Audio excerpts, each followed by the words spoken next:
다리 길이라고 하는 게 1mm 다르면 문제되냐, 5mm 다르면 문제되냐, 사실 그 정도 갖고 이렇게 문제가 되지는 않고요. 보통 1.5에서 2cm를 넘어가는 경우에 있어서 약간 병적인 어떤 다리 길이 차이가 있다.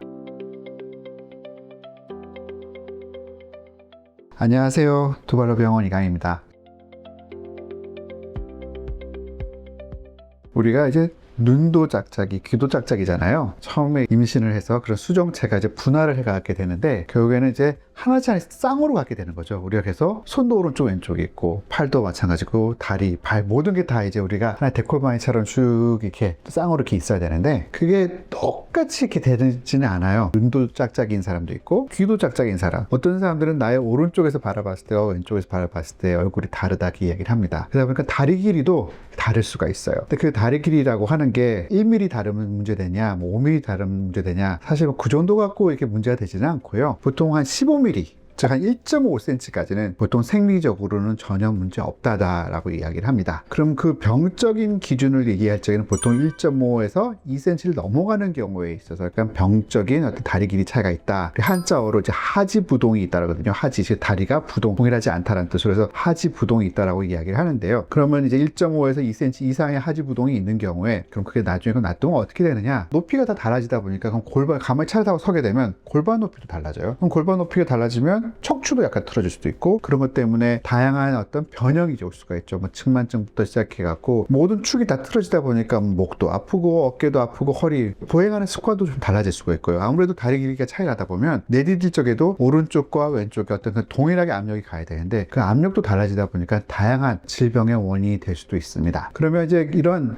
다리 길이 차이가 어떤 경우에서 나타나느냐, 선천적으로도 이렇게 있을 수가 있어요. 우리가 보통은 이제 희귀 질환이긴 한데 선천성 편측 비대증 혹은 편측 외소증이라고 하는 게 있습니다. 이게 무슨 뜻이냐면 편측 외소증이라는 거는 한쪽은 정상인데 한쪽은 좀 작아진, 한쪽은 짧아진 그런 걸 이야기하기도 하고요. 편측 비대증이라고 하는 거는 한쪽은 정상인데 반대쪽이 유난히 크거나 두꺼운 거를 우리가 편측 비대증이라고 얘기합니다. 이런 편측 외소증이나 비대증이 있는 경우에 있어서 어떤 하지부동, 다리 길이 차이가 날 수가 있고요. 다른 이유 없이도 이렇게 나타날 수도 있고, 사실은 또 우리가 좀 다리 길이가 또 어떤 게 나타나냐 하면 어렸을 적에 골절이 있잖아요. 보통도 이제 어머니들이 이제 성장판 골절이 다쳤나 안 다쳤나 뭐 그런 걸 이야기를 많이 하는데 어쨌든 성장판이 다치는 경우에도 영향을 미칠 수가 있지만 다치지 않다 하더라도 예를 들어서 뭐 정강이가 좀 금이 좀 간다 하더라도 나중에 그 다친 쪽이 어떤 대사량의 변화로 인해서 길어진다든지 해갖고 다리 길이가 차이가 날 수가 있어요. 그럼 그게 다리 길이가 차이 나는데 5mm, 10mm, 뭐 한 15mm까지는 괜찮은데 그게 아까 말씀드렸다시피 한 15mm, 20mm 이상 넘어갈 것 같으면 이게 문제가 되겠죠. 그래서 우리 소아정형외과 의사들은 뼈 나이라고 하는 걸 계산을 많이 합니다. 저 같은 경우에는 성장 클리닉으로서도 뼈 나이 계산을 많이 하는데 사실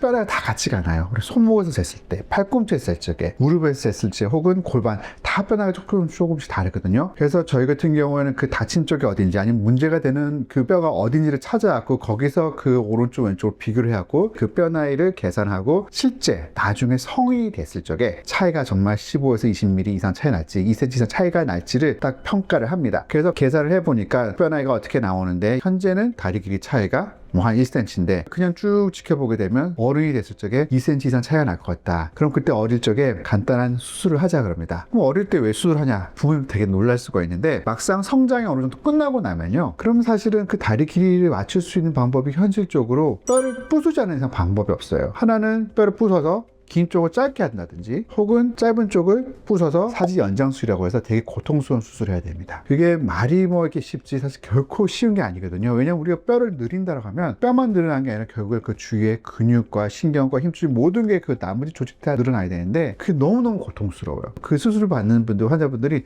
너무너무 힘들다고 이야기합니다. 그러면 이제 어릴 적에는 일부러 부서뜨리거나 그걸 뭐 느리거나 이제 짧게 할 필요가 없이 그냥 성장판을 일시적으로 멈추게끔 합니다. 그걸 어디를 멈추게끔 하느냐? 긴 쪽의 성장판을 일시적으로 멈추게끔 해요. 그걸 어떻게 하느냐면 보통은 나사못을 딱 박아요. 나사못을 딱 박아놓으면 그럼 그 성장판에 핀을 뚫고 딱 박아놓잖아요. 그러면 그게 안 자랍니다. 실제 이제 케이스인데 이 환자 같은 경우에는 다리 길이가 딱 보니까 한 26, 27mm 차이가 나요. 그럼 벌써 아이인데도 벌써 차이가 좀 많이 나는 거죠. 그러면 딱 봐도 지금 보면 어때요? 골반 높이 차이가 엄청 많이 납니다. 그럼 이런 경우 어떻게 하냐면 보다시피 이런 나사못을 박아놔요. 박아놓게 되면 사진을 보면 알겠지만 이게 작년 7월 사진이고 이게 올해 초의 사진이고 그게 최근의 사진인데 그럼 제가 보통 이제 방학 때마다 해서 보자 그러거든요. 그럼 처음에는 27mm 차이 나던 게 1년 지나서 보니까 좀 13mm로 이제는 어떻게 보면 병적인 차이의 수준을 이제 벗어난 겁니다. 그러면서 이 핀을 박아놓으면 그 사이에 건드리지 않은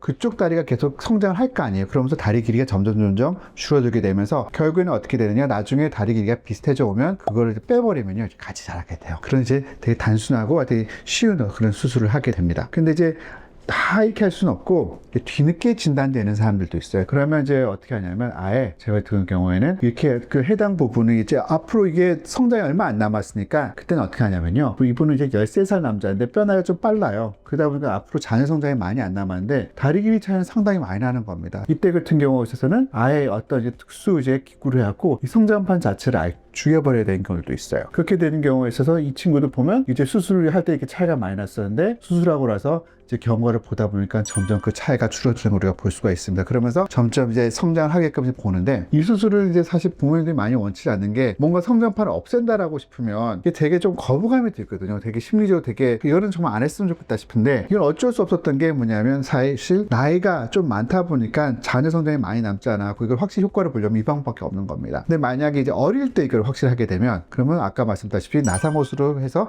일시적으로 일시정지 수술하거든요. 정확한 진단명을 성장판 일시정지 수술하는데 그럼 이렇게 해놓고 나면 다리 길이 차이가 점점 이제 줄어들다 어느 순간 같아지면 그거 빼버리면 같이 자라면 돼요. 그럼 키가 계속 크는데 별 문제가 없는 거죠. 사실 이제 의사 선생님이 딱 봤을 적에 얘가 다리 길이가 차이가 많이 나는데 이걸 그냥 두면 좀 나중에 성이 됐을 적에 병적으로 될 것 같다, 이렇게 판단이 되면 이제 수술 이야기를 하잖아요. 그럼 그걸 너무 겁내지 마시고요. 이게 어떻게 보면 어릴 때 할수록 어떻게 보면 좀 치료가 더 잘 될 수가 있으니까 너무 걱정하지 마시고 이런 방법으로서도 다리 길이 차이를 줄여갈 수 있다, 이렇게 말씀드리고 싶습니다. 이런 방법을 소개시켜 주고 싶어서 오늘 이렇게 이런 주제를 이야기를 하게 되었습니다.